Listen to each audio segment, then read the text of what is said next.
경제 유튜브 쪽에서 가장 많은 조언을 해주실 수 있는 별도로 소개가 안녕하세요. 필요가 없는 분이죠. 투자자들이 발전해 나가는 모습을 볼 때 40대, 50대 아저씨들만 투자하던 시대가 아니잖아요, 이제. 그렇죠. 예. 그래서 제가 너무 신기해서 물어봤어요. 지금 뭐냐 그랬더니 할 수가 없어요, 지금. 아, 네네. 그럼 만약에 동업을 해야 되는 그런 질문 안 하기로 했잖아요. 나 이제 그만할래. 너무 비인간적이죠.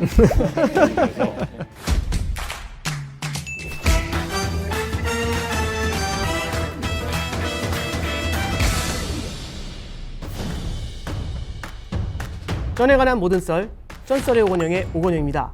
오늘은 김동환 프로님을 모시고 얘기를 계속해서 이어가도록 하겠습니다.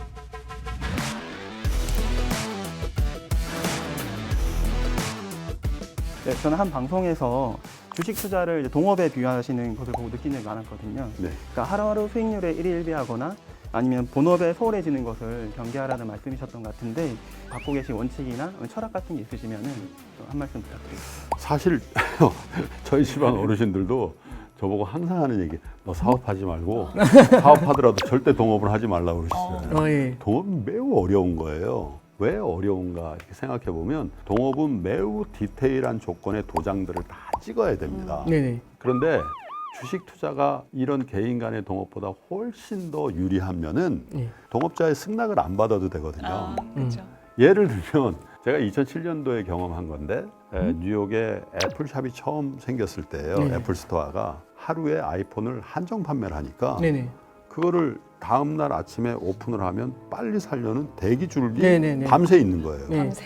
그래서 제가 너무 신기해서 물어봤어요, 동료들한테. 좀 뭐냐 그랬더니 다음 날 아침에 저걸 사서 500불에 사서 550불에 팔 수 있기 때문에 그러고 나서 보니까 어린 학생들이 대부분이었던 거예요. 제가 그때 신발 장사 할 때거든요.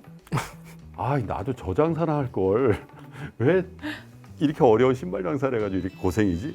그런데 사실 그때 그런 생각을 하지 말고 그 다음날 아침에 애플 주식을 샀더라면 제 인생은 어떻게 됐을까 이런 네네네. 생각이죠. 얼마나 많이 올랐습니까? 그리고 우리는 얼마나 많은 애플 그것을 소비했냐 이거죠. 그런데 제가 그때 스티브 잡스한테 직접 찾아가서 저 좀 동업비에 끼워주세요. 그렇게 안 해도 된다는 거예요. 스티브 잡스하고 의사와 관계없이 저는 동업할 수 있고 또 한 가지 더 중요한 거는 동업을 하기도 어렵지만 동업을 그만두는 건 더 어렵거든요. 그렇죠. 근데 스티브 잡스와 의사와 관계없이 나 이제 그만할래. 이렇게 할 수 있잖아요. 그렇죠? 그것도 반복적으로 할 수도 있고 또 한 가지는 동업을 스티브 잡스랑도 하고 빌 게이츠랑도 하고 마이클 저커버그랑도 하실 수 있겠어요? 개인적으로 하시면 세계 최고의 경영자들, 한국 최고의 경영자들과 그들의 승낙 없이 그들의 비즈니스를 쉐어할 수 있는 예. 너무 매력적인 거거든요. 근데 왜 그 동업에 실패하느냐면요.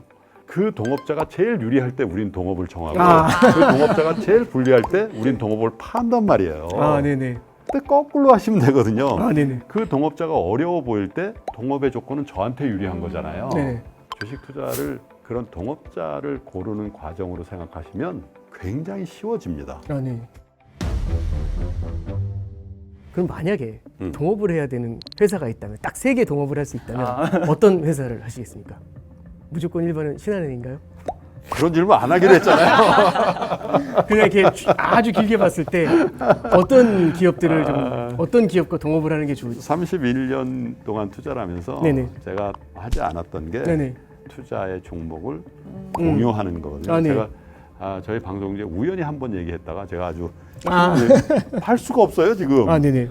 그런데 동업으로서의 주식 투자를 한 해도 쉬어본 적이 없거든요.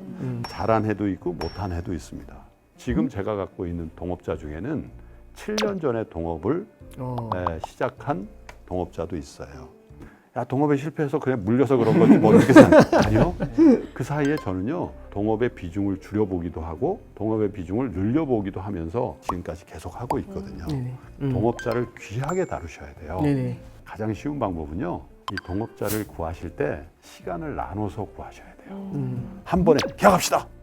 이게 올인이에요. 이렇게 하지 마시고 한 달에 걸쳐서 조금씩 동업의 관계를 확장시키는 거죠. 네네. 절대 한꺼번에 사지 마시고 분할 매수를 하시고요. 동업을 팔 때도 분할해서 매도를 하시면서 동업을 정리하시고 그러면요 여러분, 여러분의 투자가요 매우 품격 있어집니다.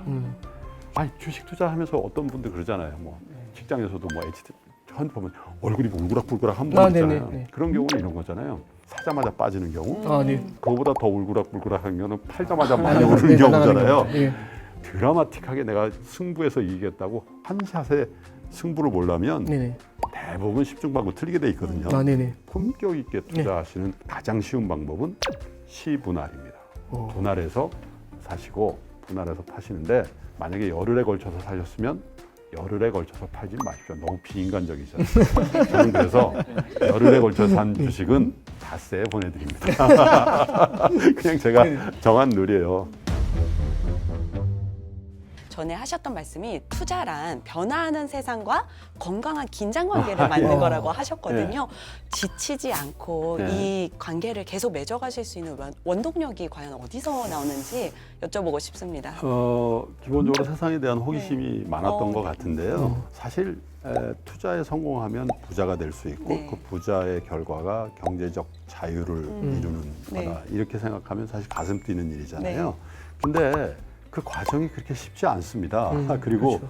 투자에 바로 들어가서 성공할 가능성은 더 없거든요. 그래서 실패할 때도 있고 성공할 때도 있습니다. 그런데 실패할 때 슬프고 성공했을 때 즐거움만 있다면 그것은 다른 것과 별반 다르지 않습니다.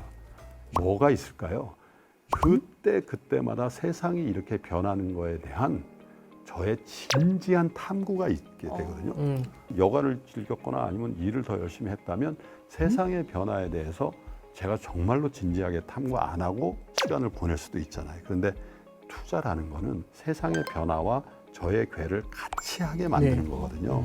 수익과 더불어서 제 성찰, 저의 성장이 동반해서 진행된다라는 걸 꼭 생각해 주셨으면 좋겠어요. 근데 그게 계속 그런 생각을 하시다 보면 그게 또 역전돼서 투자 수익률에도 좋게 기여를 하거든요. 그래서 숫자에만 집착하지 마시고 지성인으로 또 사회인으로서 성장해 나간다는 것도 굉장히 중요한 한 축이다라는 생각을 좀 하시면 투자가 흥분되는 즐거운 일이 될 수 있겠죠. 네. 자, 마지막으로 향후 계획과 그 다음에 오늘 나오신 소감 간단하게 부탁을 드리겠습니다. 네, 굉장히 많이 성장했다라는 생각이 들고요. 우리 금융 콘텐츠로서도 더 많은 책임감을 가지셔야 되겠다 그런 생각을 좀 했습니다. 3프로TV도요 올해는 글로벌 무대에서 새로운 시도를 한번 해보려고 그러고 있습니다. 네, 감사합니다. 좋은 말씀 감사드리겠습니다. 이상 쩐썰의 권영이었습니다. 감사합니다. 감사합니다.